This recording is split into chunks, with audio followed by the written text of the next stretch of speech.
NFT stands for non-fungible token. Non-fungible means that something cannot be exchanged for another item because it's unique. For instance, one piece of art is not equal to another.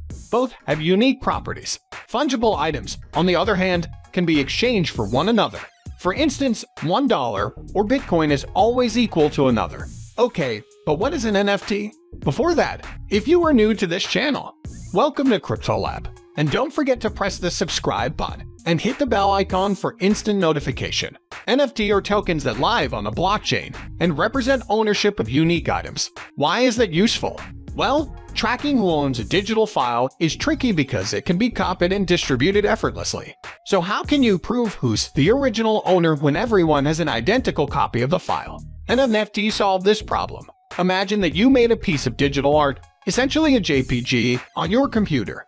You can create or mint an NFT out of this. The NFT that represents your art contains a bit of information about it, such as the unique fingerprint of the file, a token name, and the symbol. This token is then stored onto a blockchain, and you, the artist, become the owner. Now you can sell the token by creating a transaction on the blockchain. The blockchain makes sure that this information can never be tampered with. It also allows you to track who's the current owner of a token and for how much it has been sold in the past. It's important to note that the artwork itself is not stored within the NFT or the blockchain, only its attributes such as the fingerprint or hash of the file, a token name and symbol, and optionally a link to a file hosted on IPS. More about that in this video here. Now here's where NFT become weird.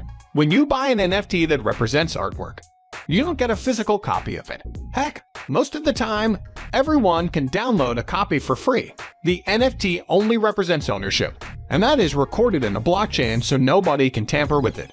Some say that NFT give you digital bragging rights, and to make it even weirder, while the token owner owns the original artwork, the creator of the NFT retains the copyright and the reproduction rights. So an artist can sell his original artwork as an NFT, but he can still sell prints. Aside from digital art, NFT can also be used to sell concert tickets, domain names, rare in-game items, real estate, and basically anything that is unique and needs proof of ownership. I hope you found it interesting, and if you did, consider subscribing to this channel. Thanks for watching, until next time.